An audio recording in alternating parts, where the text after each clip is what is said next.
Alright, welcome back, guys, or welcome if this is your first time here. I'm Vision here with Blind Entertainment, bringing you guys another video. Today I'm going to be giving you guys my review of Kill or Be Killed, issue number 18. Now, if Kill or Be Killed is something you're interested in, don't forget to subscribe down below and hit the bell icon, that way you don't miss any future videos on Kill or Be Killed moving forward. Now, let's begin. So, we start this issue off at the crime scene of the death of the copycat vigilante, and Willie Sharp and the rest of the task force are there, and they pretty much bag him and ID the guy as Buck Thompson. And we learn a bit about Buck Thompson's past. We learn he was like this very popular, cool kid in high school, like the complete opposite of Dylan. He eventually graduated and went into the military, and he ended up being like this big guy in the military, and he got like multiple, I think, purple stars or something like that. But unfortunately, he was dishonorably discharged from the military due to an incident. And after that, he came back home, and he's kind of become obsessed with the whole vigilante killer thing. And when they arrive at his like apartment, they find like this big shrine to him, and like all like Dylan's stuff that he had done, like just like a whole big wall of like all the information, and everybody's pretty much convinced that this is the guy that's the copycat, that's the vigilante killer. However, Lily is not convinced. They even find the letter that Dylan had written into to the police a few issues back, and everybody is pretty much convinced that this is the vigilante killer. Except for Lily, of course, she doesn't believe it, and she's even questioning everything. Like he didn't have a typewriter. Like, how did he write this? There's no typewriter in his house. Like, how did he do that? And you got the head guy saying, like, he could have gone to the library. Like, just because he doesn't have one here doesn't mean like he didn't do it. And just because he just wants to get this thing closed, and he believes this is their guy.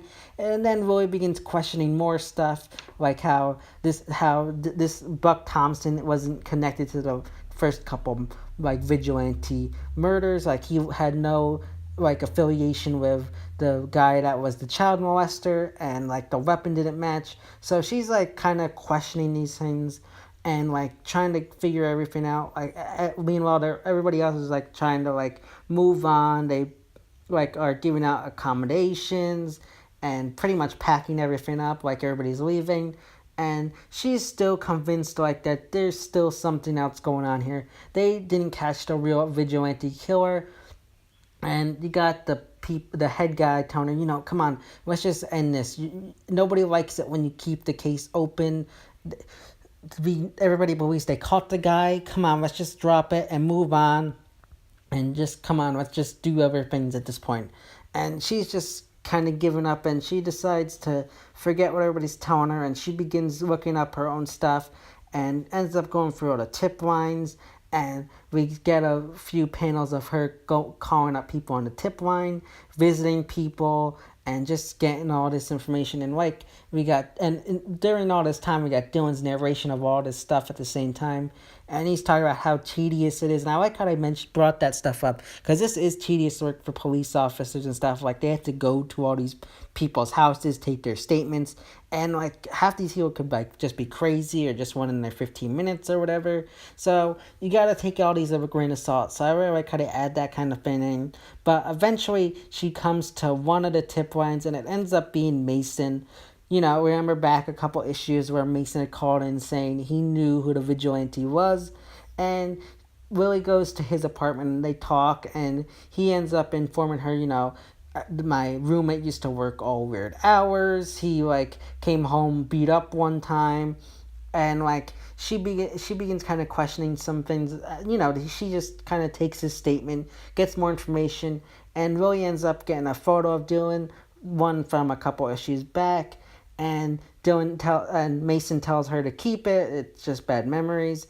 And he ends up telling her where his mother was, because he informs Willie that after their little mishap a few issues back, he ended up going to live with his mother upstate in New Rochelle. So Willie ends up leaving after getting all that information, and ends up heading up to New Rochelle to go meet with Dylan's mom.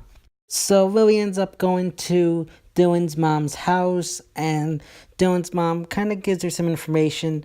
At first, you think she's kind of protecting Dylan because she says, oh, he's just kind of been a little bit troubled lately. You know, his friend was one of the first victims of the vigilante, and she's pretty much playing it cool, you know, saying, like, you know, after that happened, he just kind of something changed in him after his friend died.